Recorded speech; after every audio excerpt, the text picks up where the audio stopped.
Good evening, all you people out in YouTube land, or good morning, or good afternoon, whatever the case may be. This is Blacklist Universe. I am your host, Mike S. Miller. You all know me. Guy draws comic books, 27th year. I got to get used to saying that. 2019. This is my 27th year in the industry. What am I doing to myself? And how long must we sing this song? How long can this industry last the way it is going? I am not one to sit here and complain and kvetch and nag. I try not to focus on all the negatives. But in order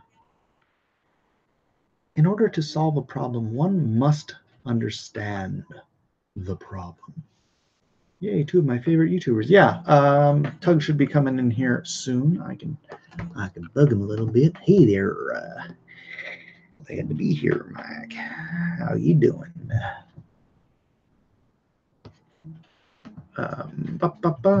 Hey there, Mike Marop. None of your business.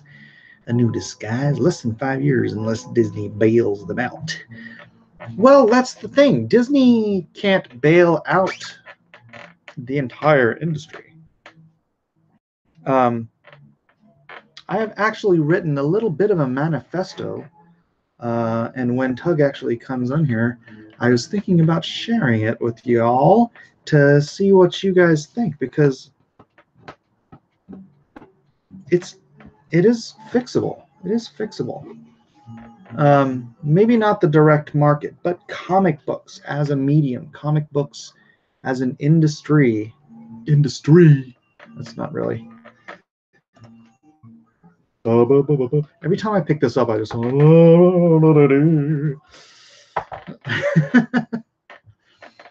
but there it is now. Good evening, Mike. Good evening, Dead Punk Gage. James Hayes. The industry is dead because they have killed the local comic shop. But that's the thing. The local comic shop is not the industry. Wrap your head around that. The local comic shop is not the industry. Comics in and of themselves, correlate this to Christianity. The church, the Methodist Church is not Christianity, right? Christianity moves on, even though the Methodist Church seems to be diving into leftist liberalism and all kinds of malarkey. But the church moves on. The church moves on, and we look for ways to better grow the church, to find new, I don't want to say denominations. This may not be the best correlation.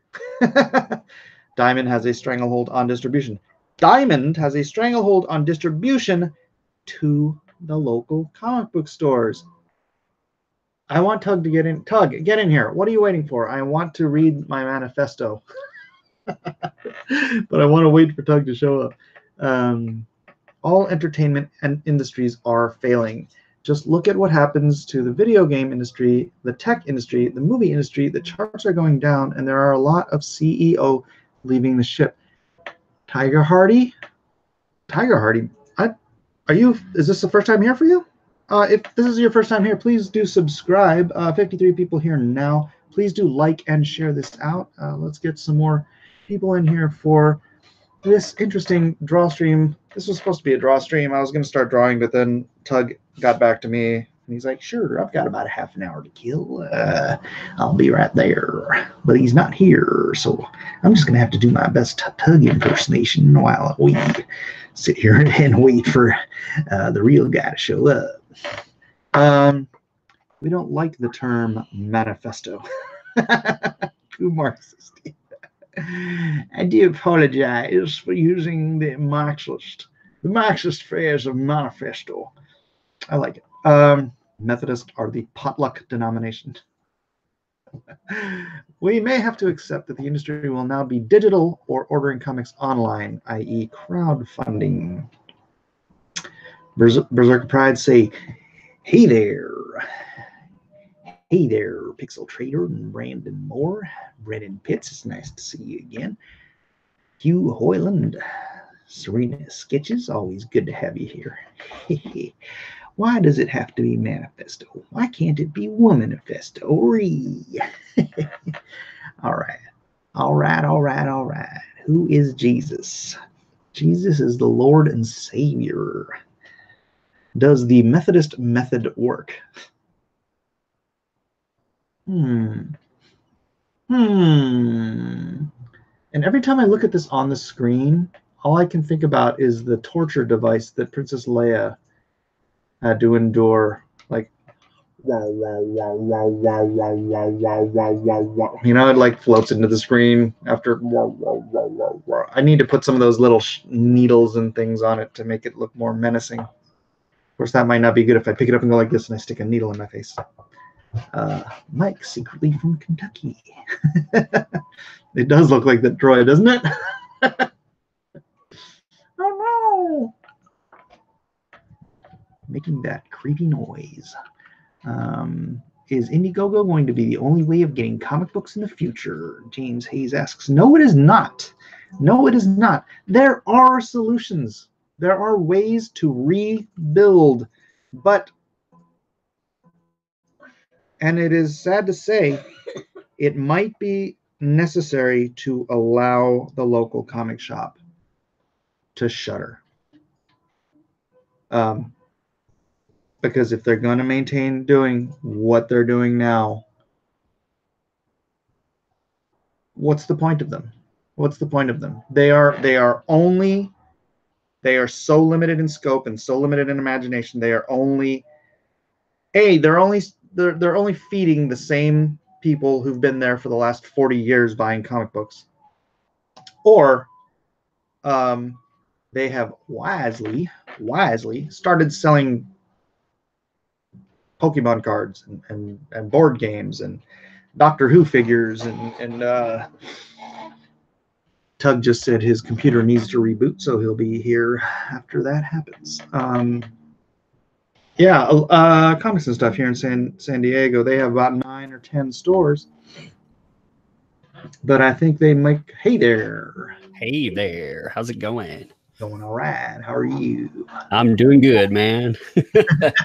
Oh man, I was looking at that crazy. I was actually making a video real fast about the person telling Ethan Van Sciver to pay me for good coverage. That was funny. Yeah, man. I can't. You know what's crazy is people are saying, "Hey, that's a gaffe." It's just somebody having fun. But these days, you can't tell parody from puritanical. You can't tell them apart at all. It's sad and strange, isn't it? Yeah, I was looking at articles the other day, looking at some crazy ones I'd archived, and there was one a serious one. This guy actually said, "Hey, babies, you should actually ask their consent before changing their diapers." And I thought, in this day and age, if people truly believe that, then how do you tell the parody accounts anymore? They've lost it. Yeah, yeah. That's a nice way to put it. Yeah. They're knucking futs, So I've been waiting for you to come on, my friend, so that I could read my manifesto. You sent me some information, and I don't know if I read it right. Then I put some of that information in my little. People don't like me using the term manifesto. They don't like manifesto. But I'm gonna read it, and you tell me what you think. All right. There is a problem in the comic book marketplace today. It's dying. I should do this in your voice. Marvel, DC, Image, Dark Horse, IDW, and unfortunately, the comic book direct market as a whole are in an abusive relationship with each other that is losing readers, not gaining new ones, in a time when they have had unprecedented exposure. I gotta stop doing this. To comic book characters through all other mainstream media outlets. Why is this happening? Non-returnable books, cannibalization of existing fans, SJW garbage, creators attacking consumers via social media, zero outreach to youth, and abusing cover incentives to the detriment of the local comic book shop. If there's anything else I left out, Tug, take a note and let me know, okay? Okay.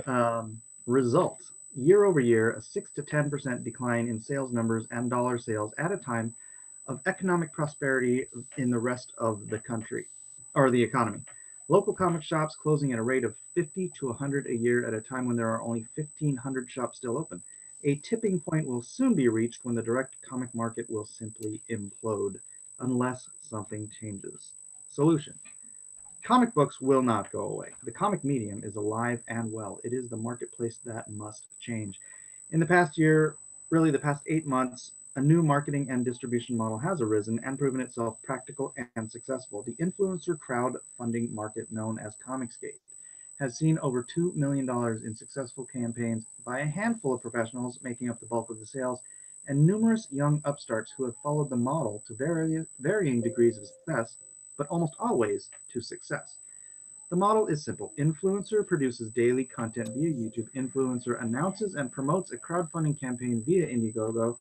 The primary source of contributors to the campaigns are the influencer's own YouTube subscribers, but a shared network of other YouTube influencers cross-promote to encourage their own fans to support other creators. There is a website that tracks these campaigns called indiecron.com. The top 6 campaigns can be seen here, and I list them. I won't go through those. The correlation is not perfect. Other forms of advertising always help. Promotions, cross-promotions, other influencers, of course, can aid a campaign to success. But the model has been proven. But this is seed. This isn't a sustained market. It is the means of special production for fans determined to be first movers, to get in on the first printings with low print runs and special incentives. First movers in any market will pay extraordinary prices for any product they believe in long term. It is no different with Comicsgate and other similarly promoted crowdfunded comic books. What we need to grow the comic book market is a way into new readers' hands at reasonable. Hey, Mike, you got a buzz. You've got like a buzz coming through. Like, can you hear that? I muted on my side to make sure it wasn't me. You've got like a high pitch a little bit. Let me see if it went away. Yeah, I think it just went away. Oh, there it went again. I have tinnitus. Does that help? Yeah, that's what the people in the audience there were saying too. Hey, can you hear? I kept thinking, my God, is that on my side? I was checking everything, and it's on your side somewhere. Really bad? Here, can you still hear it? Yeah. Is it still there? Yeah. It is? What is going on? There. I can't hear it, so I don't know what to do. If I unplug my mic, it's going to screw everything up. I don't know. What should I do? Is it really that annoying? It's kind of diddled, really. Actually, I muted. I was muted that whole time to make sure I couldn't hear it. Or I could hear it, or I couldn't hear it. What's everybody saying? Interference from the child. Turn off the light? I think it's a light. Turn off the light. We're going to... I'm going to go in the dark. Hey there. Is that what I need to do? I need to soothe it with a little hey there. I need to say it a little low. Unplug the mic. Oh, that's going to be bad. I don't know if it's going to be able to plug back in. They're going to be like, you know what you really need? You need to stand on your head. That's what. Do the hokey pokey and turn yourself around. It started when Tug came in. Tug, try leaving and coming back. Hey, seriously, let me hear if it's playing out there. Let me see. Otherwise, let me come back real quick. Is it gone? Tell me if it's gone, people. Have you considered wearing an antenna? Random thought, the mic picking up the light buzz. No, there's no light buzz. But still there. Still there. All right, let me. It's awful.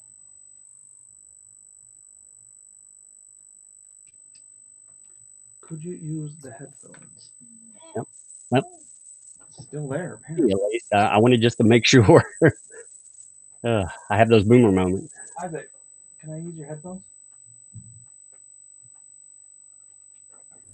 I don't know. We're having problems here. So. Yeah, I know, but let me try some headphones. All right, if they don't work, I'll get them back.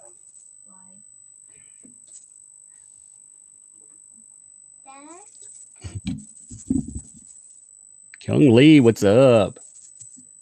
I can't believe that. You can't believe it. It was Mike and Sully. Really? Yeah. Hmm. And they have the same How name. much time? You hear that buzzing sound? You hear it? Yeah. It's like a zombie going. It's like a zombie. Hey, thanks, Brandon. Always go. Why am I going You gotta be quiet.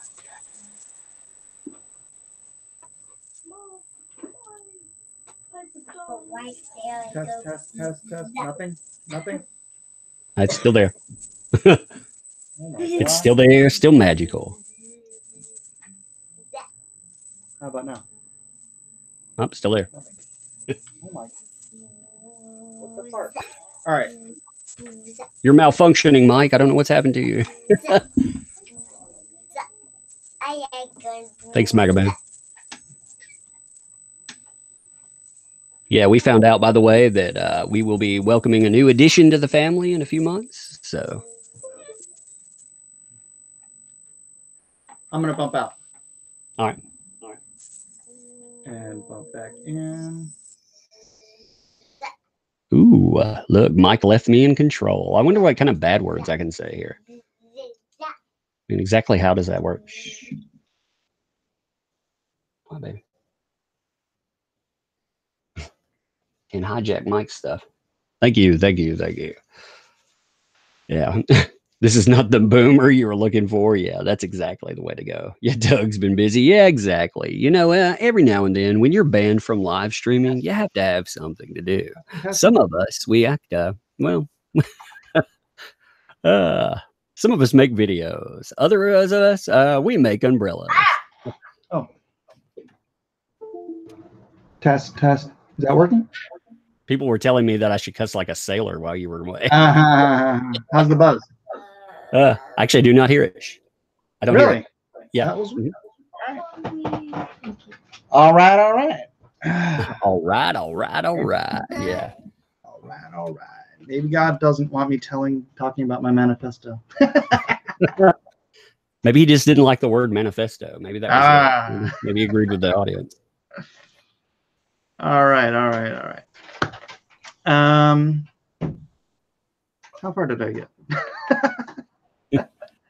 All right. What we need to grow the comic book market is a way into new readers' hands at reasonable prices, to be in locations where spontaneous buys, I mean, this is all common sense stuff, but occur.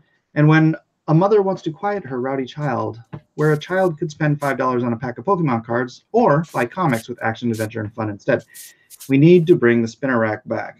We need not only a collector's market as Indiegogo, as the very direct market itself has been for these past 30 years. We need to recreate the newsstand comic book in a way that is applicable to the 21st century. Alterna is a relatively new comic book company that has actually been turning a profit selling new comic books for $1.50. They print in bulk all their books in a single run once a month. They print on newsprint and less than half of the direct market supports or orders their books. Yet still, they turn a profit. It can be done. Note, this is my note here, with the legalization of hemp production, it's possible that the paper industry will see its first true competition in nearly a century, and prices may drop significantly for those in the print industry. Nobody's mentioned that. Where are I hadn't thought about that, actually. That's a good note. I hadn't thought about that, actually. Yeah. All I've heard complaints for the last 30 years is paper prices keep going up. Oh my gosh. If hemp production gets into the paper business, which I don't see why it wouldn't, paper prices are going to crash. Internet, webtoons, Amazon, YouTube. We have to find ways to take our comics to the kids, not to try to draw them into dingy dungeons full of 40-year-old men who haven't showered since last new comic book day.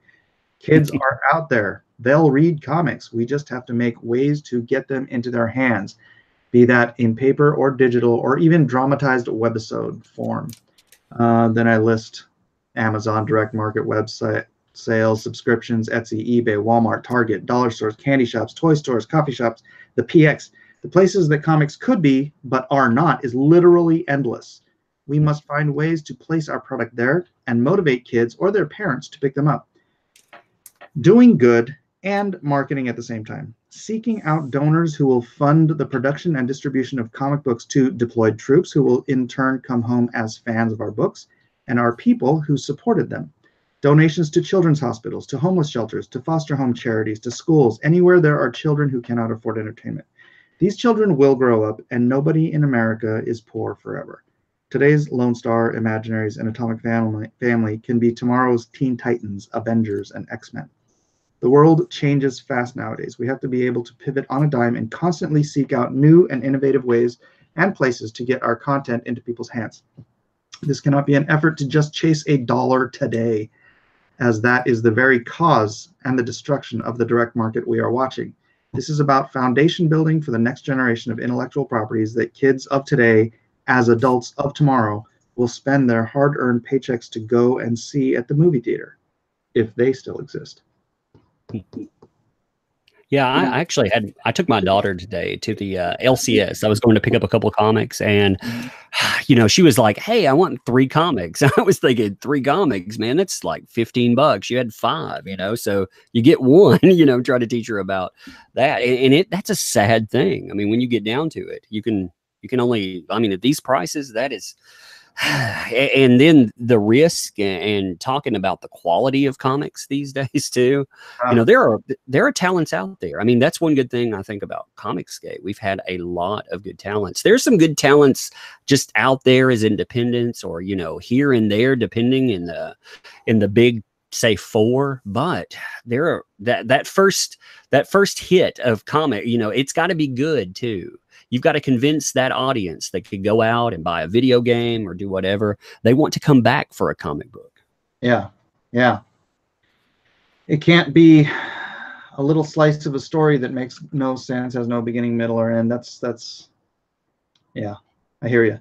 Maga Man for $5 says the only way to save the industry is for Donny Cates, God Emperor of Comicsgate, to officially denounce Nasser. Yeah, I agree. There we go. And Robert Patriot, no, I do not wax my arms.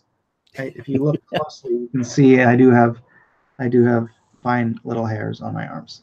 I'm Japanese, man. Leave me alone. So, answering the riddles of the universe tonight, huh? Getting into that. Like, does Mike actually wax his arms? Yeah. Is there anything you think I missed or should add? No, I think that's actually good. And what's really bad about when we look at the downturn in market, we haven't looked at price inflation and actually looked at how bad this year was. If you went in and cut out the price inflation, if you kept things at the same price, where would they have been? The example on that, like Batman went up by $1. It comes out 2 times a month. So you're talking about $200,000 added just from that comic on price hike alone. And we're still losing money, and you have the highest pricing points ever. I wonder how bad, and these are just shipment units. These are unit shipments. These aren't actual sales to consumers. That's another thing, so how bad I did not mention is the they're only selling 40-50% of the stuff. Yeah. I've seen, I saw Peter Samedi post, and I talked to him a little bit more about this, and he said he had heard 40 to 60%, but I cannot find a comic shop yet that is saying 60%. I've talked to quite a few, and I've gotten a few that said that they can move, but they were small. I'd like to know what some of those monolith stores are actually moving. If you look at some of the disclosures, like Mile High, they were talking about the risk versus reward now, because they're closing a store. I mean, that's insane. They're not supposed to close, and yet they closed down a store. They were talking about that. And then Coliseum Comics put out kind of a manifesto on things that they would like. That was That was good. Yeah, Well, it was I like bad. It was good. yeah, it was good to see LCSs stand up. Unfortunately, you know, LCSs within this, some of them are willing to walk lockstep with the right thinkers out there. You know, they want to bring the torch and put it to the consumers that are actually speaking up too. And Yeah. you know, hey, you want to attack your crowd out there. Well, we're your consumers. You know, I mean, that's the ridiculous part. I know. What the hell happened to this industry? I don't know. I mean, you know, I wanted to say at one time, hey, maybe the industry was always like this. Maybe we just didn't see it with social media. But I've had many pros say, no, you know, we used to be able to at least sit down. We may argue vehemently about politics or whatever as pros, but at the end of the day, we could still create a product, and you know, we actually respected our consumer. Do you think maybe part of this is, you know, mega corporate culture coming in and intellectual property kind of taking over? No, I think if I had to guess, I think the fact that they are freed up from actually having to concern themselves with turning a profit because they're just write-offs for Warner Brothers and Disney, that might have had more of an effect on their willingness to throw 50-60% of their readers under the bus so that they could tell their little SJW stories and push their social agendas. Possibly. I've never seen. I mean, entertainment is this weird beast anyway. Like I can't even understand it as a person in another field. I can't even fathom what I see here. It isn't. I think a lot of people are like that too. You know, we can't imagine, like we go to our day jobs, we make money. We've supported an industry for, you know, years with that money that we make. And we can't imagine in our day jobs treating anyone like this. We wouldn't have a job. So when we see this, it's almost alien. That's when I first started talking about all this stuff, I focus heavily on professionalism too, but I thought, hey, when you say this would be common sense and people would hear you and perhaps understand that. But no, they may hear you, but they don't care. That's an amazing thing to me. And that tells you that no one is making them care. Yeah, it just feels like because, you know, I've been friends with a lot of these guys on social media for since Facebook was a thing, you know. And it just feels like it's all bleeding out into the comics now, more so than ever. And you know, a lot of us just don't want to read that stuff. And I don't know. It's I don't know, man. I don't know. Well, it's very disheartening. I mean, when you see it, a lot of us don't. None of us want to deal with it as consumers, and I was very disheartened to see it. You know, aimed. I thought, my God, you know, are all pro. That's actually why with like a Van Sciver, no matter how much people give him flack, like I feel very protective of certain pros because I almost left. I was like, screw this. You know, if people are going to treat you this way, and then Van Sciver was one of the first people I ran into on Twitter that actually was like, no, don't let these crazies get to you. You know, you guys are important. Like, stay around. I appreciate your money. I appreciate you being here. And, you know, more of you started speaking up after that. That should be just a fundamental building block in any business. But like I said, there are certain pros that voice that well before any kind of well before all of the other chaos and controversy. And for it, you know, every pro that said that, like yourself or other pros, I mean, you guys get you get a lot of trash for saying something like simple, and again, that should be common sense. Yeah, I've been taking the trash out for a long time. Yeah, I can't. Like I said, I can't even fathom that industry. It's just it's a weird beast to look back or to hear like some of the stories you guys tell. It's like, my God, man. Yeah, I mean, don't you just want to, like, you've loved this guy? I'm thinking about one particular person. I'm not even gonna say his name though, and you've just loved his work since you were a kid, you know, and then for some ridiculous, barely said anything, you know, he blocks you. just for disagreeing with you, and you're like, man, I have loved this guy for 30 years.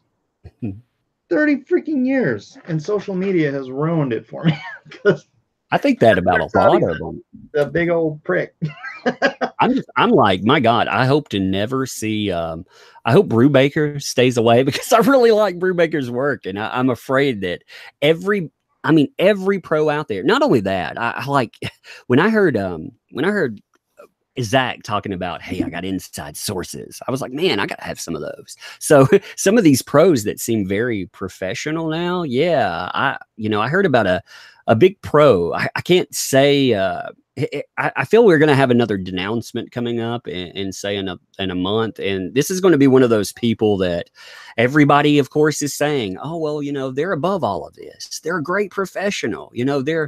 They're good guys. They just want to stay professional. Look at what they're doing. Yeah, they're gearing up for their denouncement too. So it's very disappointing. To the ball. It's their coming out party. Well, it's crazy. I mean, to know if they'll do that to people giving them money, I can't imagine again what working with some of these people would be like. Well, I mean, that is the interesting thing about my little manifesto is what is going to happen to all these people when their sources of being coddled and being able to say whatever left-wing, garbage they want to online.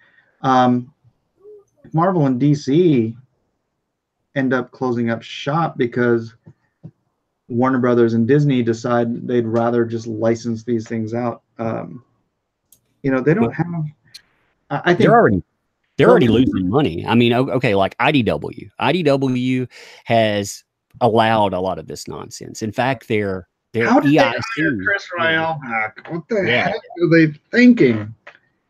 He came out and called consumers idiots. I mean, actual idiots. I was he called the GI Joe crowd, the one they need. He called those guys idiots. Yeah. And you, my bread and butter, you're a moron.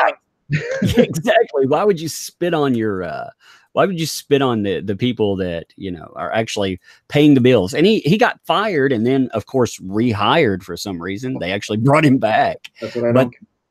Yeah, well, I think it's probably because they're in such disarray now. I honestly, I don't know how they run. The company just borrowed another $20 million. Okay, well, they're already, if their debt ceiling hold, they basically, I don't think they can get a contemporary loan. I don't think they can go to the bank anymore. They took it from their chairman, which is very questionable, but it also says you probably can't get loans anymore. So they had by 2020, if they can't pay off some of this stuff, they were already going to owe 20+ million. Well, they took another 23 just now. So their company is only worth 49. So basically they have as much debt strapped to them in 2020 as they do value on their company. Wow. Yeah. You cannot operate like that. How's their Spider-Man book doing? We don't really know how. I mean, I'm sure that it's doing pretty well. The thing that you have to ask with that is, what's licensing costs for them? What's print cost? Because looking at where they are for comic books, in 9 months this year, they made negative $2.5 million. So they lost $2.5 million just on comic books. That's not how you run a business. No, this year. But I'm pretty sure that's not how you run a business. Yeah. Well, they've lost, like, for them, they have lost, let me see, I think it's $7.174 million this year, and we don't know what the final tally is. We haven't gotten the last 3 months. They could actually, now again, they borrowed $23 million, so it's going to obfuscate that loss there. But I would say that they've lost well over $10 million this year. And then, what they should do is hire back the guy that started the loss to begin with. Yes, exactly. They're like, well, way back when he was really good for us. I'm like, yeah, but you're bleeding money. They, You know, I think it's him, because I didn't know. I like knew everybody at IDW back when they were at DC. Oh, not DC. Back when they were at Wildstorm, right? Because they were the not license. They were the ancillary product guys, right? They did the card games. They did the licensed comic books or whatever. All those. They kept me pretty busy. And it was Ted Adams and it was Chris Aprisco. But those are the two guys I saw most. Chris Ryall, I think, was one of them, but I don't remember meeting him. But except I think that he bought one of my pages at a convention like years later, like my Wolverine 144 cover. I think that was my one interaction with him. I wish these people would just, like I said, I have sources with IDW. That was I put out kind of a call to that, asking for sourcing with it because I wanted to know a few things. And I got some pretty interesting contacts from that, and I got them from all over. And what's interesting actually with a few contacts I made industry wide, not just that, I scored a couple of people. Zach likes talking about the Portland Mafia. I scored a couple of people that were very well connected with that. And oh my gosh, some of the stories you can understand why comics looks this way when you look at some of the people involved, but I can't believe executives are allowing it and are actually involved in this nonsense too. Yeah, you'd think it's your job to make money. You can understand it from a creator perspective. It's like a lot of us, for some bizarre reason, are very left wing, which drives me crazy. But you know why it drives me crazy is because a lot of us are very intelligent, and I don't see the correlation between being very intelligent and being very left wing. But I can see that as a creative. When you're on the business end of things, you're supposed to be looking at the numbers and figuring out what works and what doesn't work. It should lend yourself to being more conservative because things either work or they don't work, right? And if you have executives pulling the same kind of crap, I guess that's how you lose millions of dollars a year. It's called willful blindness, says Rob Patriot. Yeah, those people are just I don't know. They're beyond insane. Like I say, it is kind of a controlled insanity. I mean, these people have to see what's coming down the pike. But then again, there are people within the comic book industry that flat out deny what you don't like. There are people that work at IDW. They'll tell you everything's great. Well, here are the stock, reports. Well, the people in upper management positions, they know how to handle this. Okay, well, they've cut one of the things that should scare the talent out there and really get them in line, make them understand this, is it's not the company losing all of this money. They have cut in the direct cost of revenues, they've cut almost $1 million this year alone. And that isn't just projects, that's in artists, that's in writers, not having jobs. And then they've cut another, I think, $300,000 in benefits, salaries, and other things. So anybody that scores a position where they're no longer a freelancer, hey, you're going to get screwed too.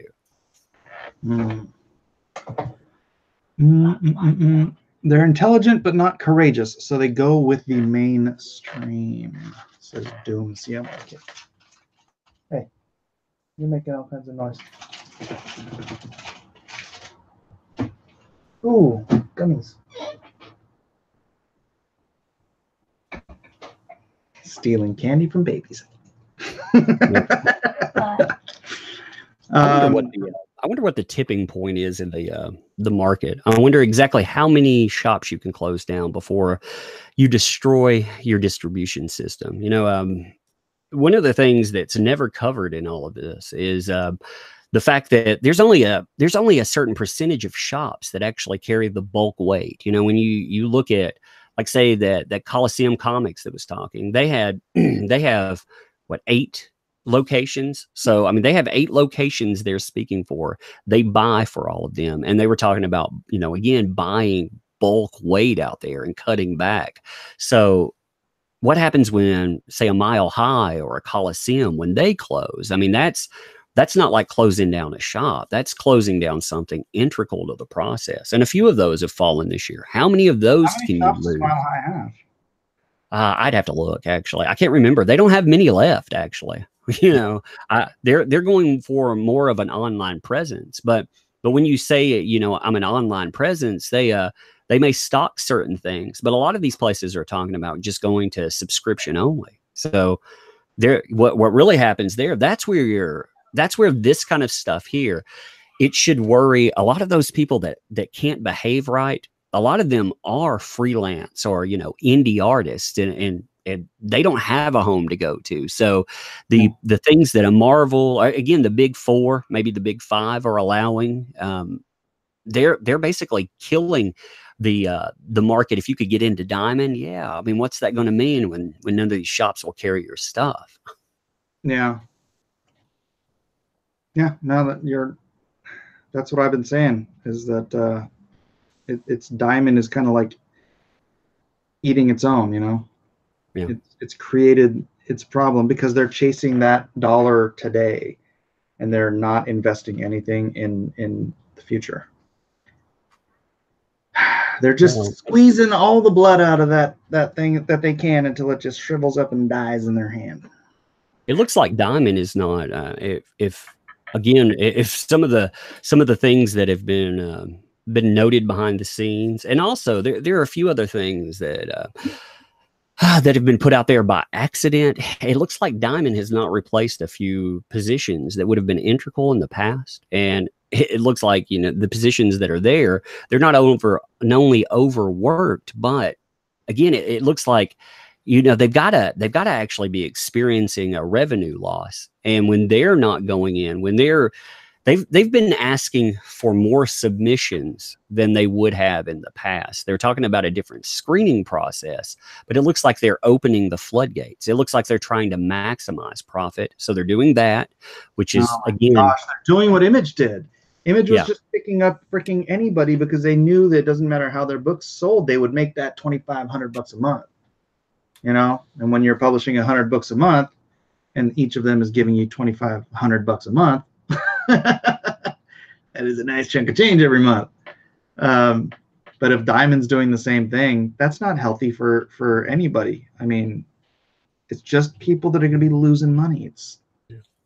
Well, like somebody just said, like you need to replace Diamond. I mean, that actually is, it is a part of the process. Unfortunately, Diamond, they have a stranglehold on it. When you replace them, you basically collapse the distribution model. There's retailers out there who just won't order it unless it's at Diamond. You know, Ed over here at Comics and Stuff, he won't order a book unless he can get it through Diamond. I'm like, dude, you're not gonna order my book. He's like, can I get it through Diamond? I'm like, freaking. There are a lot of people that say that kind of stuff, you know, but there are other people that are looking for opportunity out there. They're looking for a different way to well, some shops are being shrewd about things. If they know that there is a market, it's convincing people, you know, with what you were saying, if you can prove that you have a viability, that somebody can take that product, put it on their shelves, and someone will buy it, boom, there you go. Like the one thing is, somebody has to test that. Someone has to actually put that product on a shelf, take it beyond the crowdfunding, you know, because there will always be people that counter this by saying, well, you have that installed market online, you know, you have your YouTube presence or what have you. Can we sell your books beyond that? And, you know, somebody has to take the chance and say, well, let's see. Yeah. You know, I had a friend who was talking to a bunch of retailers about launching a new distribution platform, which would be returnable, right? And they were even talking to some publishers, some of the smaller publishers, about joining that. Dude, the retailers were like, where do I sign up? Where do I sign up? Do I have to pay for this service? They're like chomping at the bit to like sign up to another distribution service if they offered returnable product. and except for they just ended up letting it slide, so they didn't do it. But that market is there, and that would go a long ways towards saving this mess of a direct market. Well, I mean, there is definitely a market out there. There's a market. There has to be more carryover, more crossover from what you see in movie sphere. People enjoying superheroes. Hopefully, they don't burn all of that out. But still, I mean, you've seen how successful good storytelling period does. And if you look at the actual Scholastic brands, there are specific Scholastic brands. Marvel likes to turn to that and say Scholastics is scaling. Well, they don't actually have that much of a presence in Scholastics, so that's kind of a lie. But Scholastics itself, their brands for their typographic novels, they do gangbusters. So I've never looked at what it takes to actually get into Scholastics, to get something moving that way as well, because they carry a lot of, just run of the mill kind of comic books. I don't know. Maybe that's another way to go if you can get them to distribute. They carry Camilla Khan and Squirrel Girl. Yeah, they do carry those. Unfortunately, that's the Squirrel Girl thing. I've always wondered, like, when you're talking about Scholastics, a lot of the places buying from them, you have a lot of market there, but you also have schools, libraries, and on. Don't you have a little bit of say in exactly what happens with your taxpayer money when they're funding some of these? That money goes to some crazy left-wing librarian at the school, and then they stock up with the stupid left-wing, girl power. Squirrel power. I mean, it's really what. Yeah. We should do a book called Boy Power. Be great. Boy Power. Buy Diamond, the pet peeve. Squirrel Girl is stunning and brave, Mike says mutual fees. Yeah, my son asked me what Squirrel Girl does. And I think she talks to squirrels, right? It sells about ships about 8,900 units, I think, and is still in print to this day. 8,900 trades? No, 8,900 singles. Oh, really? Oh, yeah, yeah. They actually, I mean, some of the numbers are. I used to think, the bar is lowering. It's getting lower and lower, and people bring up trades within that. They say, the trades. You don't know the number of certain things out there. I mean, if you look at trade sales as they are, yeah, you may sell 1,500 trades, but again, isn't there a level that you have to sell before you get to that? Like, how does 8,000 or 9,000 of a book, again, shipped? That doesn't even count what actually, hits the hands of consumers. Like, how does that keep something afloat? You have to keep in mind trades. That's probably just direct market numbers, because trades at bookstores are still returnable. Yeah, let me see. That's not Diamond, man. That's Ingram, I think. Yeah, I think that's insane, though. I mean, when you get down to, again, for the just singles, there used to be the cutoff for, again, the 80s and 90s, even before the speculation boom. It used to be 100,000. Jim Shooter used to talk about that all the time. Marvel cutoffs were 100,000. You couldn't sell that. You had a garbage book. When I started talking about this stuff, most people assumed the cutoff was around 30,000. And in the last year, we have seen many a book go under 10. And again, I'm looking at Marvel books. I'm not talking about, some kind of, I'm not talking about somebody's indie project. I'm just talking about Marvel books here. Well, dude, in the past few years, like Flash and Injustice, they were only selling around 16,000 to 18,000 copies. They weren't, that's granted, it did way better in the bookstores. Granted, it did. I'm talking about Injustice because I get royalties on it. Did better in the bookstores and in digital sales. But as far as the direct market, it was only selling like that much. And I was comparing it to what other books sold. And it was like Flash, dude, Flash with a freaking TV show is selling like 16, 18,000 copies. Mhm. It's Well, I saw it was very telling when Bleeding Cool puts out they put out an article saying we've tired of Marvel. We're not going to stick up for them anymore after Sonic the Hedgehog from IDW can outsell Marvel titles.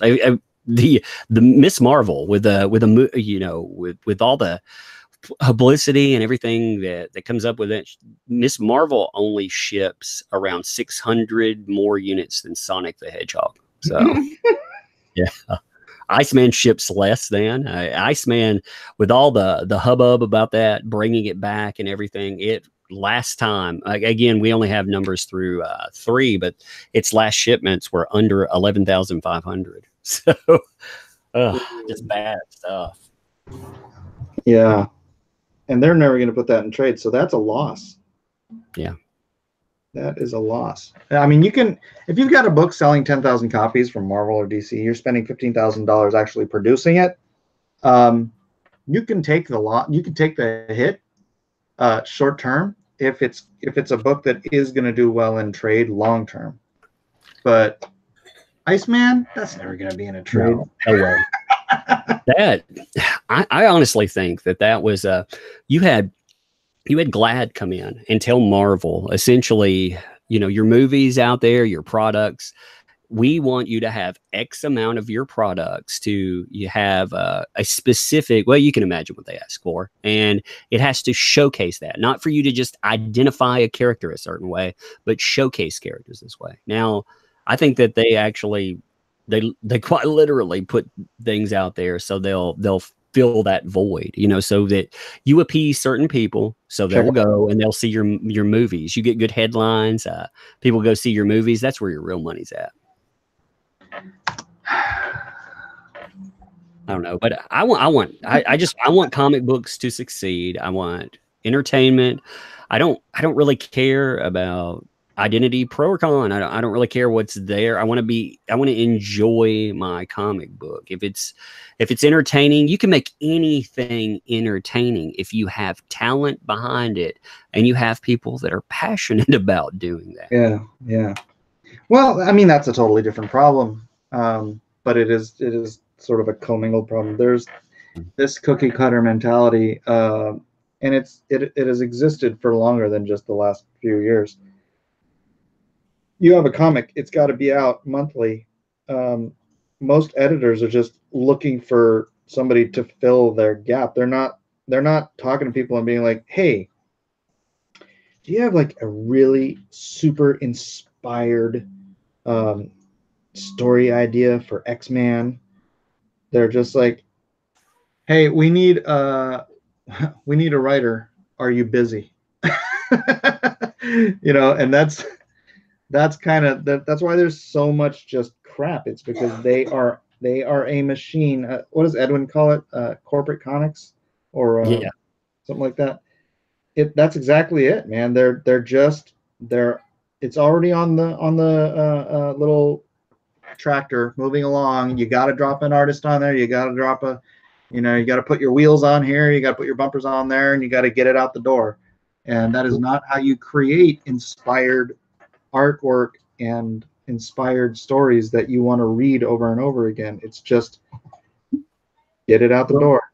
They also they preach the gospel of the lowest denominator, as far as what they're wanting to pay, what they're wanting to pick up, and people, they applaud that these days. When you look at reviews for Marvel, they'll tell you how much they pay. Some positions in Marvel, they pay under $30,000 a year, which is quite insane to think about. And the way that they do that, they pick up the lowest price talent from wherever, from God knows where, and they replace actual talent with that. They undercut people. And again, the people within the industry, they applaud that because you slap a little qualifier on it. You just say, well, I hired this person because they don't live in the US. They're not European. They're not, whatever demographic. They throw a positive spin on that, and people, they applaud their replacement and the demise of the industry that they're in.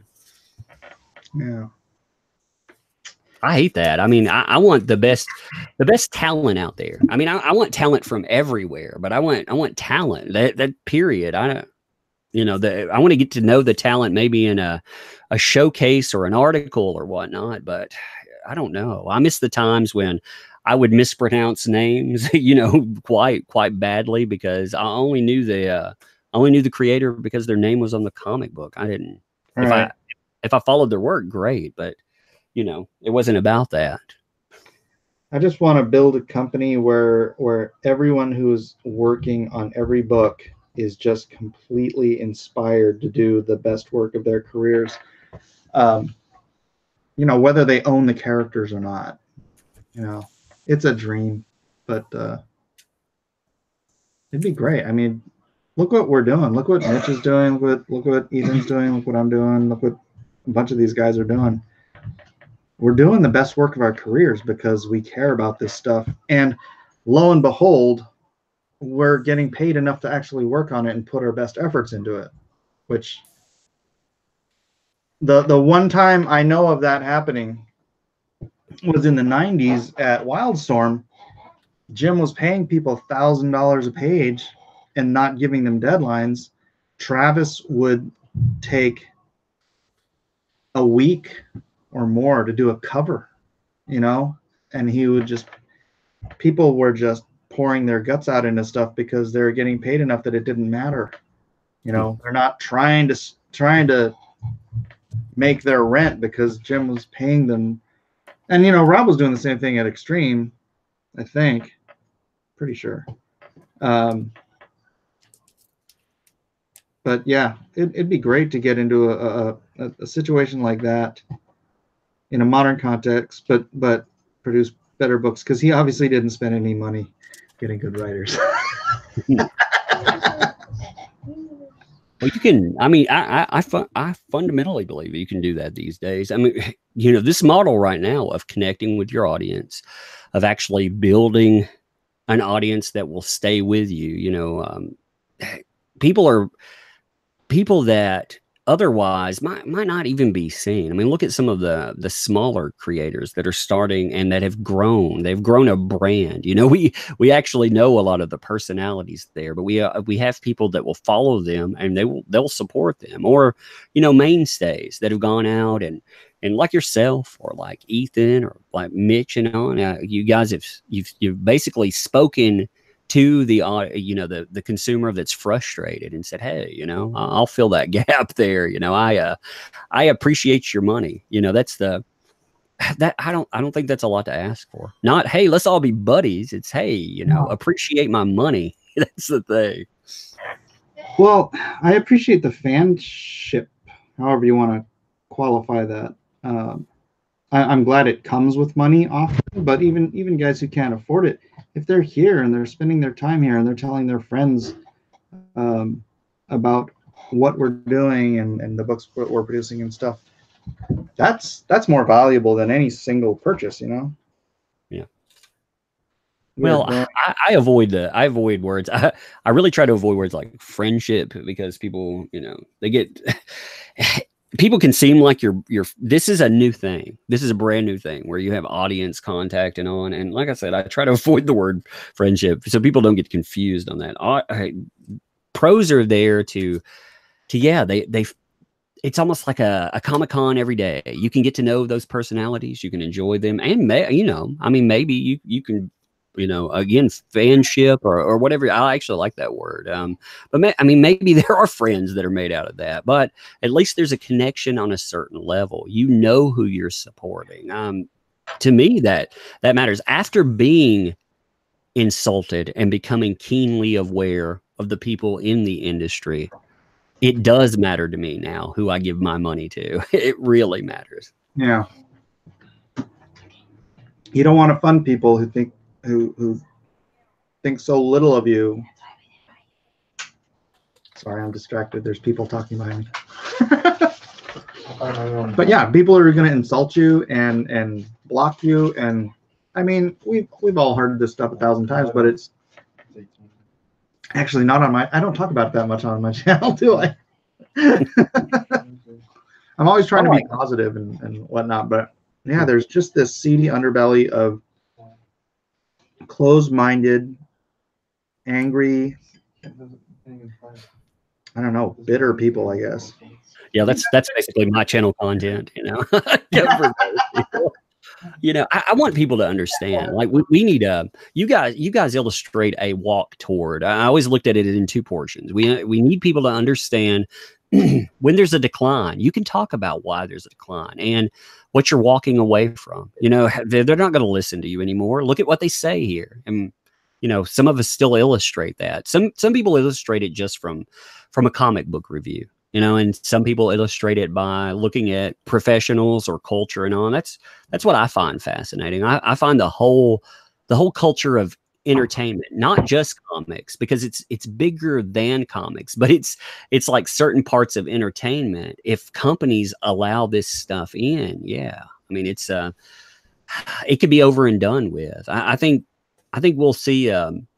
I think we'll see, unless a company gets propped up like an IDW, we'll actually see the repercussion of some of this stuff. And, you know, I would encourage people, if you have not watched videos about IDW, like look at their numbers. When I talk about their numbers, I'm not speculating. They are a publicly traded company. One of the few that you can see the comic portion. They break it down into different segments. So they have their intellectual properties, like their movies. They talk about their comics. So when I talk about them losing money, I'm not guessing about it. They're the ones reporting this. They report it to their stockholders, and it is quite insane. And when you have a company, again, that is losing in the last 2 years, that is losing at 9 months, negative, they're at negative $2.5 million for the comic division. And they have games mixed in there. They have board games, but board games actually make money. So their money loss is worse than it looks. And they include digital. They give you numbers for what their digital has been making. So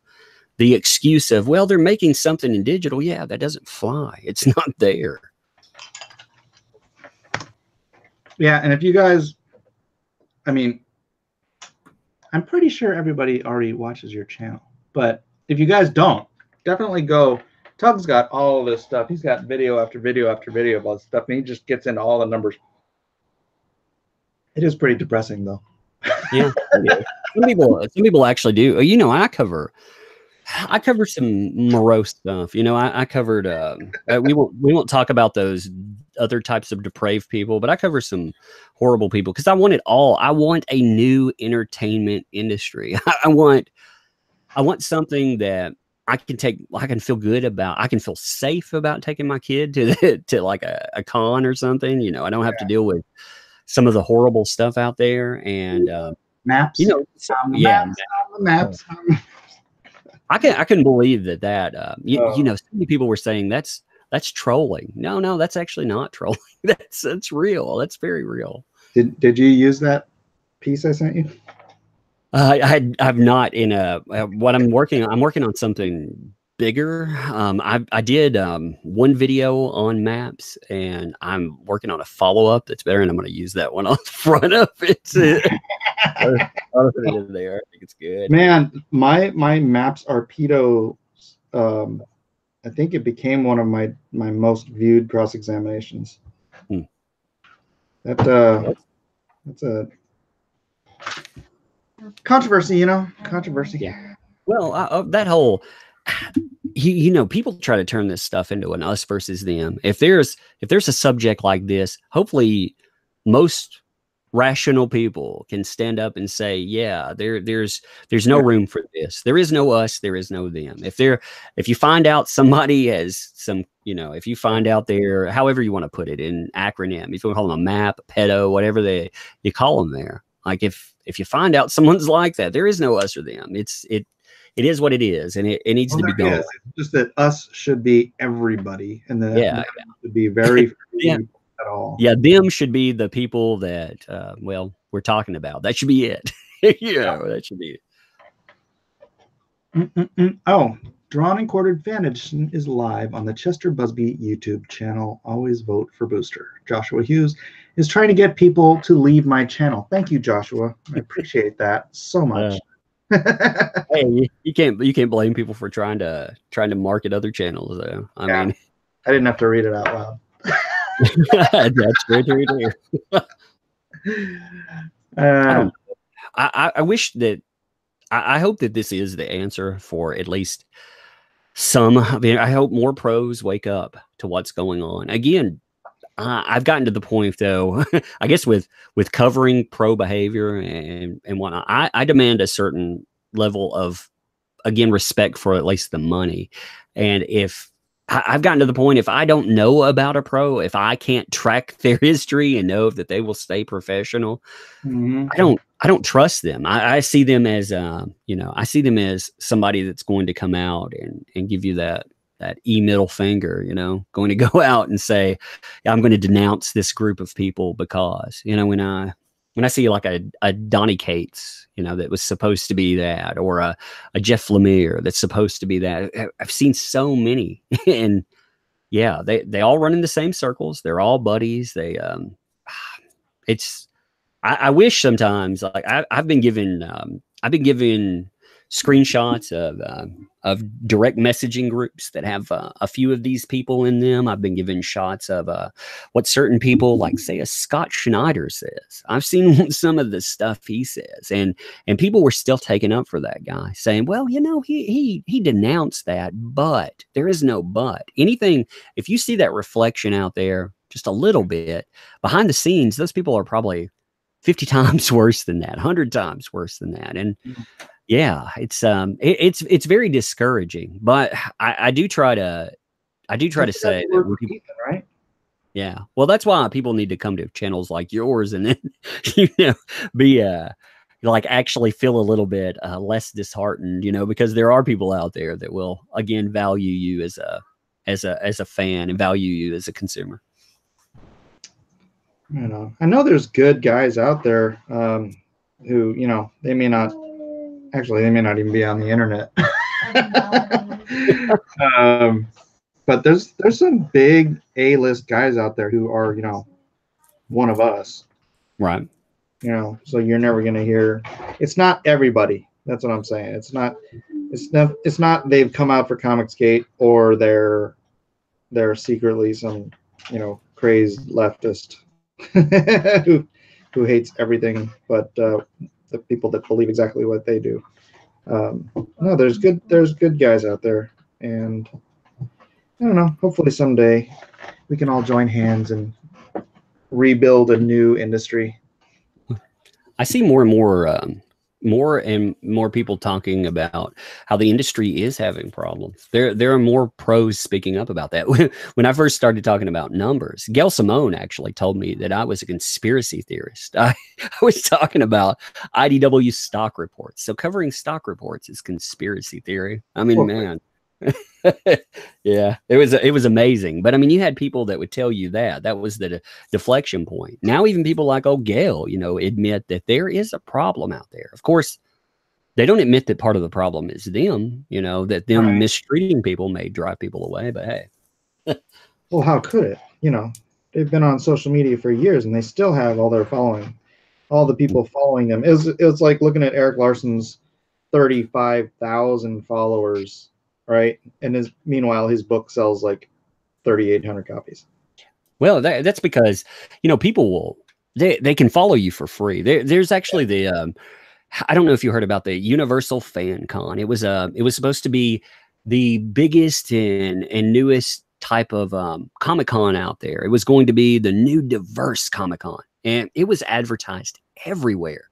These people, they had hundreds between a bunch of accounts, they had hundreds of thousands of followers. They had tens of thousands of shares. Again, they had sci-fi. Everybody was talking about them. They managed to sell out of that 167 tickets. They actually ended up ripping off a bunch of people, taking money because they could not deliver. I think I remember something about this. I might have watched one of your videos. So I mean, when you go with that, if that can't, with all of that praise and publicity, can't get that, then those followers, they don't mean anything. I saw one of the pros saying, well, out of our followers, I mean, I know that equals to a good, 50 to 70% sales. I was like, you are crazy. You people are absolutely crazy.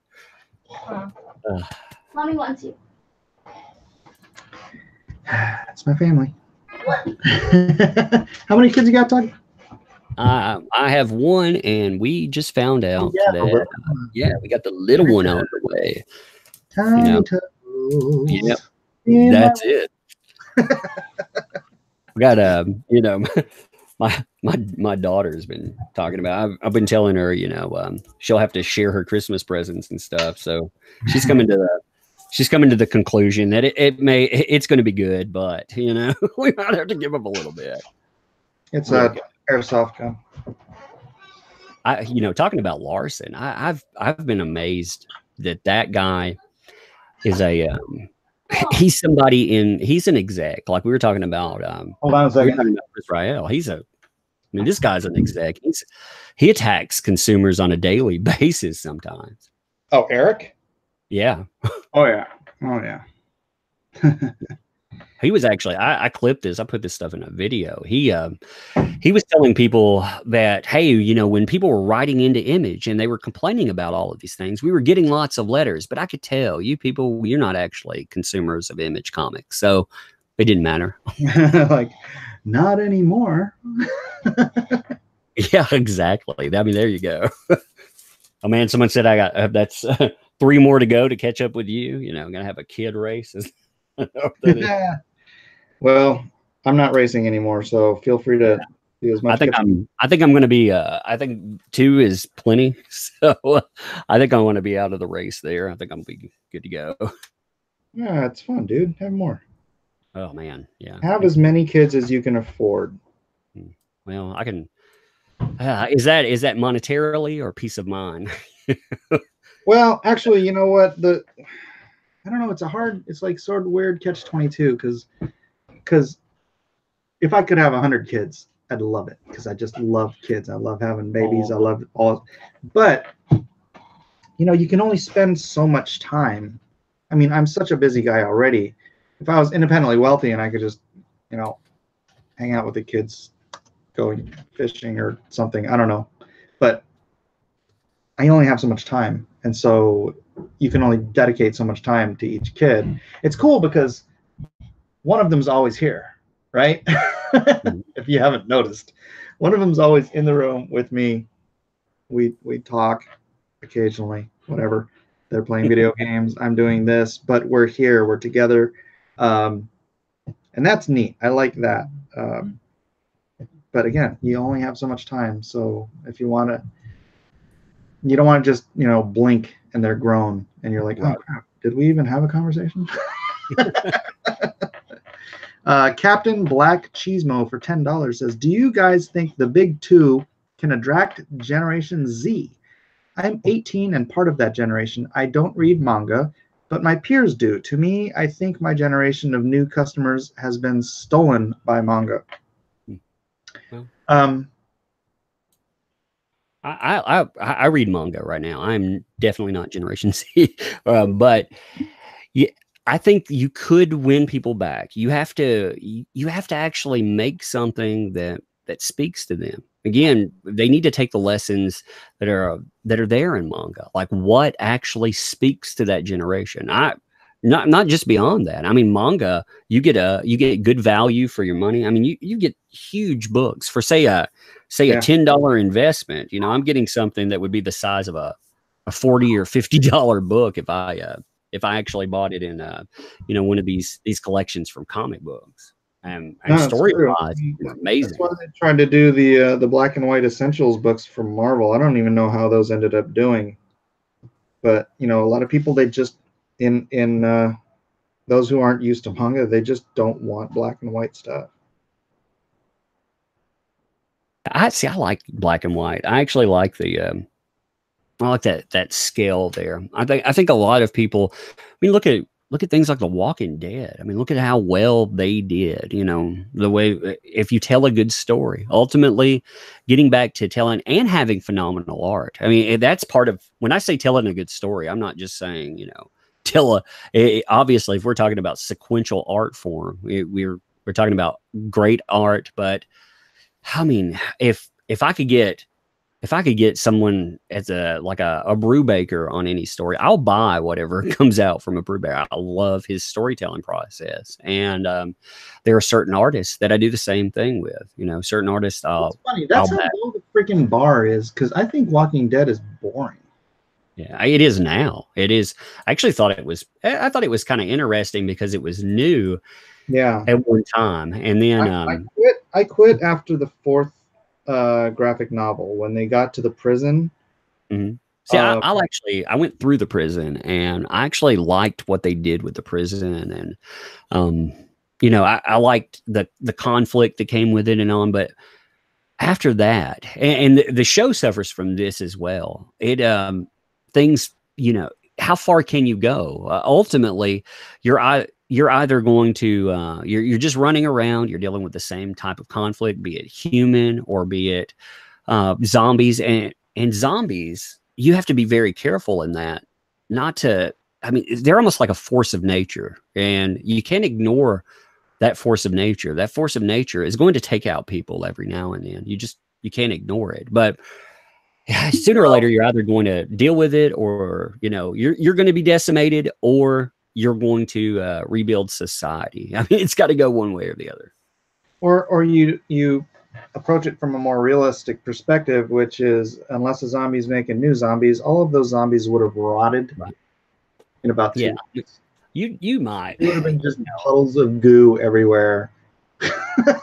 Yeah, I mean, you know, there's been movies that really touched on the idea of go somewhere that would inhibit, you know, the movement of body, somewhere really, really cold, supply up, you know, and basically just wait them out until their bodies, you know, like you're saying, there would be hyper deterioration in really hot areas. And I mean, you wouldn't be talking about like in Atlanta. I'm like, dude,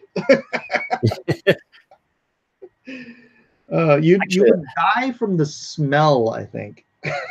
That's why I liked the book World War Z. I mean, you know, not God, I can't believe they made a movie out of that. But the book World War Z was, I mean, amazing. It was basically the chronicle of a zombie war. You know, what you were dealing with in real life. How do you beat these things? What do you do? What would be the impact? I would love to see a show. I would love to see a comic that could handle that. And they tried it to a point, but also I think we just reached that saturation point with all of that kind of stuff. You know, the thing I didn't like about World War Z, the movie, because I did not read the book, was that it was backwards. You know, it started at 11 and then petered out to a 1 over the course of the movie. Right? Those two beasts were just totally, I mean, they were totally different things too. Like if you went and read that book, you would not, basically they took the title. That's pretty much it. You know, it sounds good, but really? yeah, that it has nothing to do with the material. What you see in that is it's basically a historical recounting of a zombie war. You get different people telling you about certain places. You get an astronaut, for example. Yeah, them telling you about like what it was like to see this outbreak and the chaos from space, and it just amazing stuff, and how people finally figured out as armies what you had to do, how to fight them off. But I mean, like it wasn't. I don't know how you would have made a good movie out of that. Even a 3-hour movie, it could possibly be a TV miniseries, but it would be like some kind of historical, almost horror docudrama, I suppose. Yeah, interesting. Yeah, it'd be fun. I think it would be it would be cool, but it'd be totally unique. Yeah. Well, you want to keep hanging out? I know you said you only had about a half an hour. I don't want to keep you from whatever you had to do. I'm good. If you got to go, you're good. Yeah, Actually, I was gonna. I'll chill all night. My wife, and my wife was like, "Hey, let's hang out for a minute." But then she said, "I'm gonna lay down for a minute. You know, I don't feel good. I'll get up and watch TV." And she's laying down again. It's the pregnancy thing, you know. Yeah. So she's laying down. I figure I'll try to wake her up at about 10 or so I can hang out for a little bit longer. Yeah, take care of her, man. That's good. I'm so jealous, dude. I love babies. I see babies at church and I'm like, give me the baby. That's why, you know, actually, one thing I love about what we're doing online is like my daughter gets involved. She'll come in, she'll tell stories, you know, and I love the community that we I can use the word community. I'm part of the fan portion. I can say community, you know, people get so up in arms about that word, but I feel like we do have a community. Everybody, you know, Wait, certain players have a manifesto. and people are nice to, you know, I mean, people are really nice to my kid all the time. So I don't know. I like that. They better be, or I'll send my kids after them. Exactly. I'll teach my kid to be, you know, when you're old and frail, my kid will come for you. Give me the baby, Mike Miller, 2019. Yeah, that's what they'll come. That's hilarious. Yep, I remember you saying that, Mike. Man, you know, if people didn't, if people didn't catch the craziness with Ethan earlier, so you caught all that stuff with that person telling Ethan, you know, do you think that was a joke? Do you think that person is actually a fake account? Or I can't tell anymore. These people are so off their freaking rockers. Who knows? That's what you know. They've tried to make their account look like a fake, but before that, I did a video on it just to kind of throw my thoughts together, and what I was trying to figure out is they had a donation button there. They had you know, buy me a coffee, how people set that up. They had that. They had a website, which was a temporary website, but they had a bunch of stuff set in there.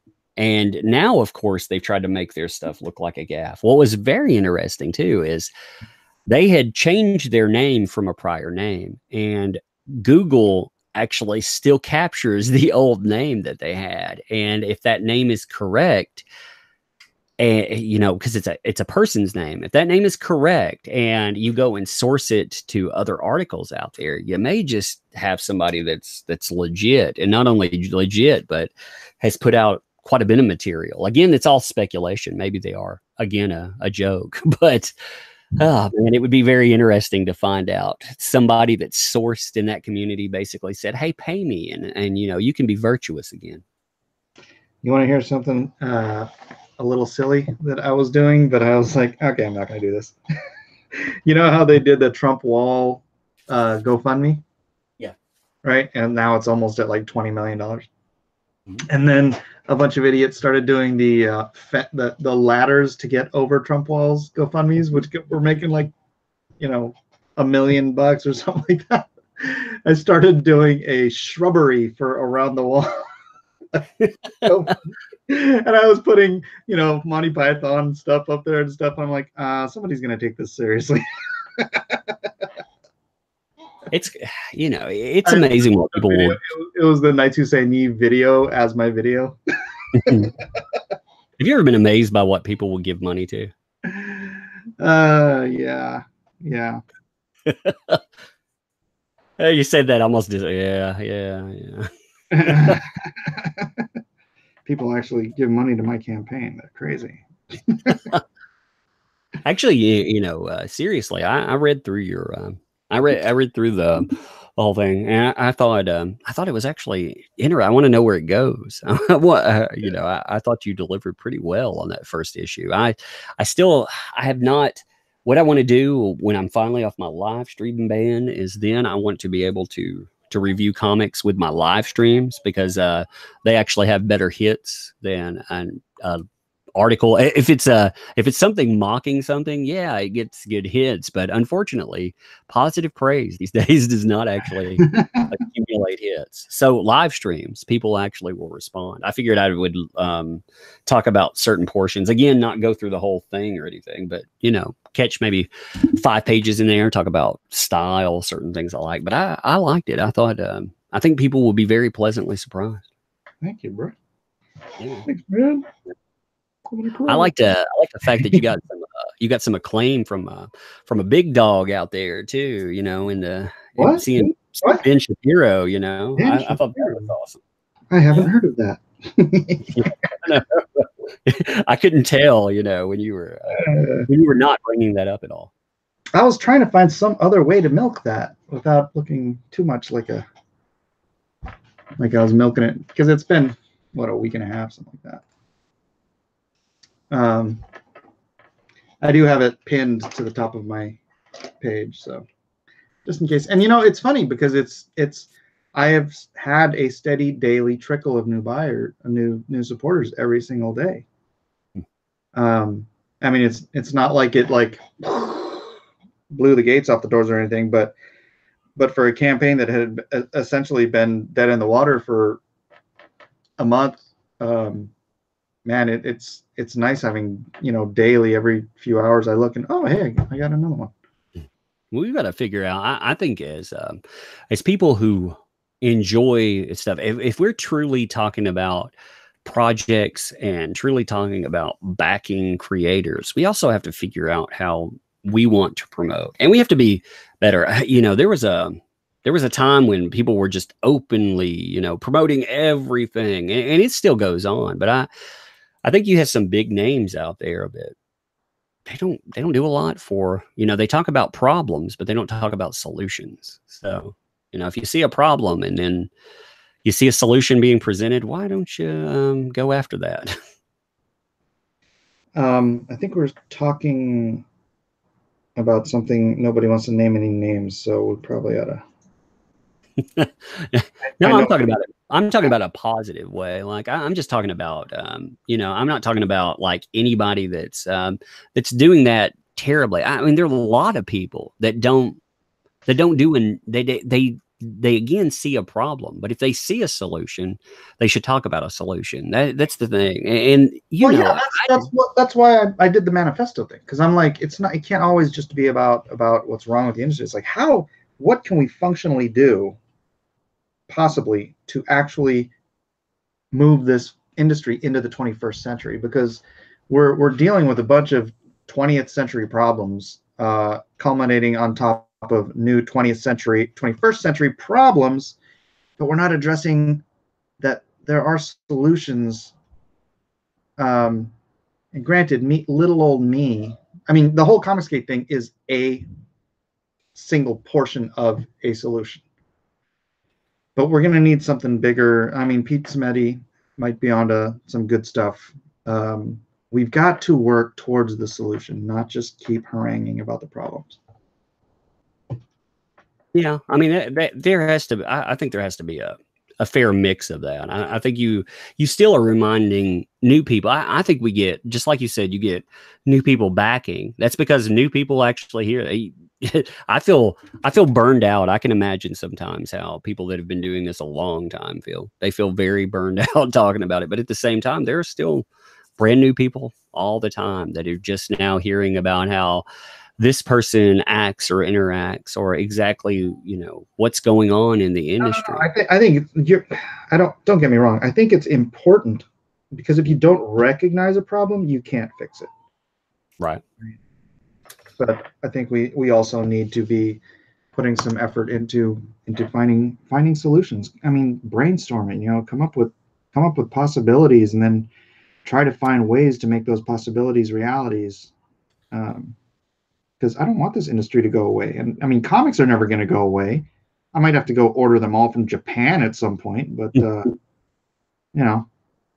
I wonder, one of the problems with a lot of solutions that have come up, when people have been naming, is a lot of these things. I don't see how you replace the direct market that exists. Ultimately, a lot of stuff is hinged to that direct market. I hope something changes. I don't want to be pessimistic when I talk about that, but I think even the pragmatist in me, I firmly believe the number of viable shops is much, much lower than people are looking at, and again, we were talking about around 2,100 shops. 23 some years ago. You realize, like 2000, I think it was 2008, there were over 4,000 shops. Now we're getting ready to go probably under 2,000 within the next year, for sure. Yeah, I mean, that's, and then again, how many of those actually buy quite a bit? So Well, yeah, I know that. Why did they stick the cat in here?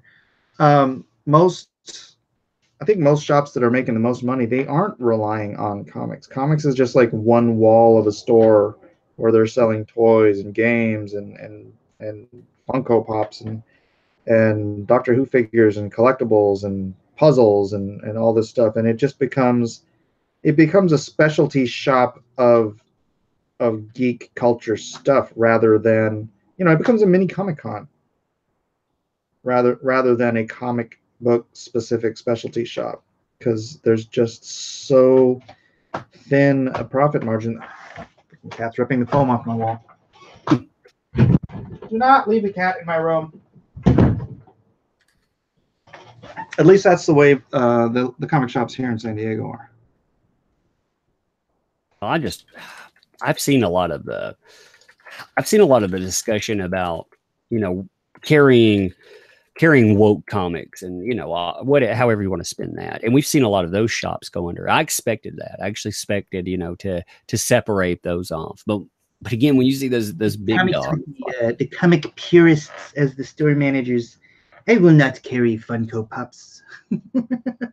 oh man, those the Funko Pop stuff. I wonder when that fad will actually. And again, no insult to anyone that enjoys them. It is definitely something you can go out and have fun with if you can have fun with it. I mean, that's your thing. But yeah, how long do you think that'll last? How long before that? No, I mean, it was the Mighty Mugs before that, and that didn't last very long. But Funko seems to be sticking around a lot longer than those ever did. Yeah, they've they have stayed the course pretty well. I wonder how long you can actually depend on that, or depend on again. There's all these other items or excuses to bail out this thing, but it's sad. I mean, we're even talking about that. They were saying, well, shops, what you really need to do is you're going to have to diversify. You're going to have to go out and you're going to have to carry something besides comics, because comics, they'll kill you. Yeah, that's right. That is correct. I do like Peter Samedi, though. I've talked to him a few times. I would like Peter Samedi to be able to actually sit down with, I don't know. I wish he would sit down with some creators and actually like run through with some of you guys, I'm curious because I know he's making. I'm curious what his comics are actually making for the creators, because when he's talking about like doing print runs and he's doing like 1,000, copies of this or whatever, it's like, I mean, dude, if you're you can't be making that much. I mean,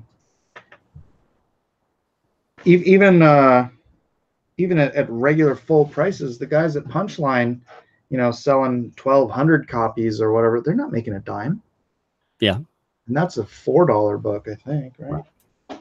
Yeah, I'm not sure what's in that. I did think it was funny, like all of when the pile-on came. If people never heard about the Alterna mess, by the way, essentially Alterna is a small company. They have an Asian owner, or at least he says he's a half Asian, quote unquote, person of color.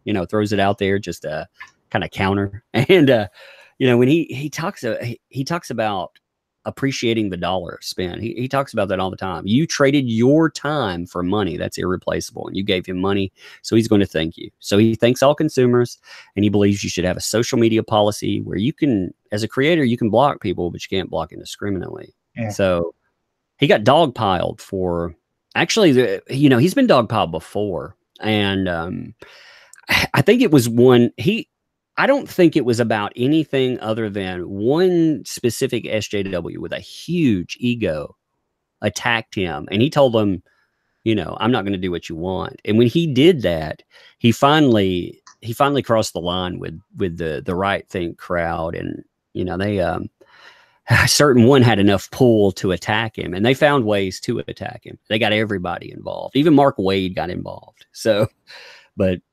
that actually, that helped that company immensely. Of course, it almost drove the guy Peter Samedi. He talked about it very candidly. He said it almost drove him to suicide. You know, Yeah. so. But it did empower. They have had the most successful year ever because Yeah. you know, Yeah. 1,750% over the previous year. yeah. I mean, that's a that's and when you look, I mean, that he has struggled before. He's trying to institute more things that I think will probably will be better for the retailer, will be better for the people that are working with him. I don't know. I've gotten a good vibe from him. I actually like Peter Samedi. You know, I don't make any qualm about it. But yeah, I haven't met him. I've only chatted with him a little bit in DMs, but I've watched him on several of his videos. So seems like a good guy. I've done some live streams with him. I realize that I guess the only part that that comes up within talking to say a Van Sciver or one of you guys is I guess it pushes him further down that rabbit hole, makes him. But again, he's already being labeled a fascist, an alt-righter, a Nazi. He's being attacked. They've not just gone after him now. The newest thing that they did was go after shops that carry his product and try to bully them into not doing so. Really? He shared a message from a shop. He didn't share who it came from. He said he wouldn't do that. But the shop told him essentially, I'll no longer carry your product because you support fascists and racists. He was like, dude, I'm half Asian. I'm going to support racists. What does that mean? Look at my face. I am an Oriental. But I mean, they'll go after you. I've never, even in my, I'm in a pretty progressive field on what I do. And even I have never seen anything quite like that. Again, I can't be attacked. I can't go after the competition and try to burn them down, physically or, verbally. I can't do that. That actually, it crosses boundaries professionally, etiquette wise, but it crosses lines legally. I mean, he actually probably has legal recourse if he finds out people are slandering him and taking business. Yeah, he should, if he can get it. Yeah, I would think he could. Honestly, I mean, I'm sure that if he wanted to do that, somebody actually sooner or later, I've gotten more and more on the understanding what Ben Hennessy would talk about with lawsuits. I understand it more and more because livelihood attachment, these people are never going to back down, and they don't call you a racist to hurt your feelings. They call you a racist to hurt your reputation or your occupation. They want to burn you down. Oh yeah. They've been calling me a homophobe for 20 years.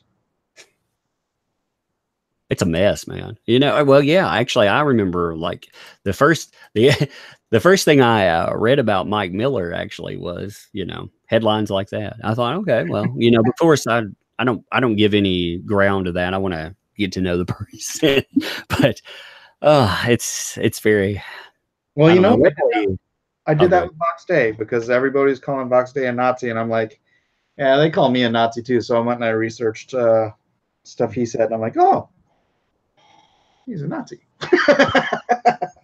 Yeah, when you're supporting a mass murderer, saying that guy, he's really a freedom fighter. I'm like, that guy, a guy goes onto a little island. I forget how many people he killed. I can't remember if it's in 60 or 70 or whatever. He kills teenagers that are out there, and you call that guy a freedom fighter? Yeah, that's disturbing. And then the whole discussions that came up involving, I don't want to be connected to a lot of those discussions that came up. I can't. Most regular people can't just openly have crazy discussions because they don't want them tied to their real lives, whether it be, again, morally, possibly, but also, occupationally. Like I can't sit around and back a Fox Day because of some of the stuff he said, just occupationally. And I made that very clear, but at the same time, for me, it was, I mean, I didn't even bother after I saw this. I didn't even bother researching all the other stuff that other people talk about. But I went, and somebody said that he didn't believe. He was saying bad things about miscegenation, and I'm like, I'm a mongrel. So I went and I wrote his article, and it was like him defending the idea that people are physically disgusted when they see people of different races together. And I'm like, okay, I'm out. I mean, that's all I need. That's all I need. I don't need all of his other crazy political chicanery or anything else. Just knowing that he thinks that people are disgusted. Disgusted. Those are the words he used. Disgusted when they see people of mixed races together. I'm like, okay, I'm out. I'm tapping out early on this one. I don't even know how to communicate with people. Like I feel like every now and then I walk into some archaic conversation, from a leftover from somewhere I don't even understand. I mean, I get there are people like that, but when you're supporting, I think people sometimes they forget, like when you get into these arguments, these cultural fights, you're gonna find that if you're kind of, I hate to use the word centrist on something, but you're gonna have crazy extremes. You're gonna have a crazy extreme, and you're gonna have crazy extremes that are gonna try to rub up against you. Most people just, like in the comic book thing or culturally, most people, they understand like you can have a voice. You go do what you want to do, but let me do what I want to do. There's a certain limit, obviously, but like with kids or something like that, but you go do what you want to do. As long as you're an adult, and I don't give a crap about it. I don't care. You identify, you go do you, but let me do me. Let me talk about what I want. Let me actually, again, vote the way I want, or talk about voting or whatever. For myself, I was amazed that people, they don't just attack you for voting wrong. They attack you for wrong thing for saying, hey, you shouldn't attack people for voting a certain way. It's right. I don't know. It's crazy. It has gotten very, very crazy in the last 2 years. It was building up for the last 8 years before that.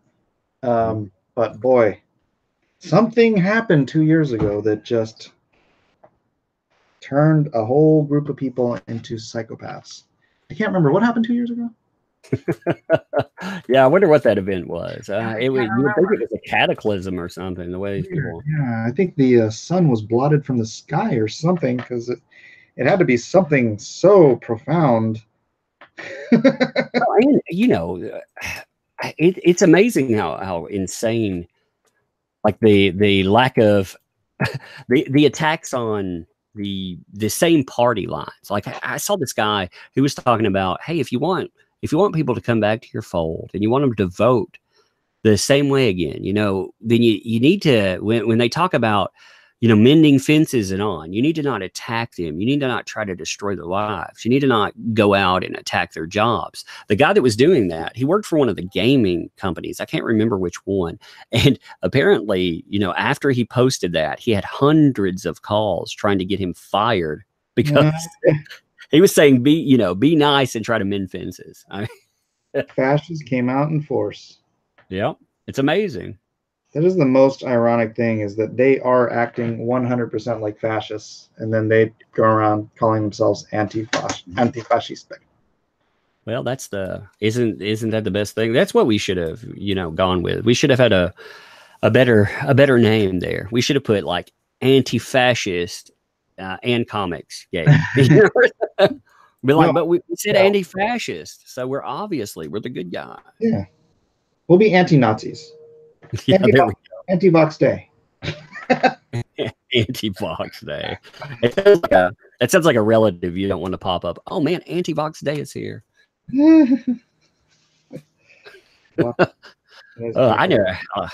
I wish we could mend some of the personality issues that have come up just from. I realize that, but oh Lord, I don't. like I said, I used to platform like anybody, you know, as long as you had a good product and everything. I'm a very firm believer in this idea. I very much am, but because of certain personalities out there, I'm more careful about that now. It's amazing how you can burn those bridges quickly. Yeah. Gosh darn it, I don't want to get into that too much.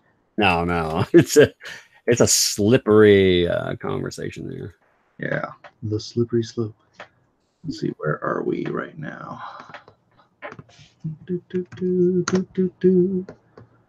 My son came in and said the food is ready. Yeah, I'm fixing to go, I think, watch some TV. So it was a good conversation. Actually, I think if things are going as expected, I think I'm back on my main channel live streaming sometime next week. So you have to come over and, yeah, finally. You know, I've been down since October. Wow. That's really? what October. That's how far back that was. Oh yeah, if a flag sticks, man, you got 3 months to set it out. So yeah, I've been down since the back end of October. How many subs do you have on that channel? I think about 12, around 12,500. I think it's pretty good. I just broke 4. Yeah, I'm all excited. Live streams help. I mean, honestly, boosting that. Yeah, 12,486. I was just looking.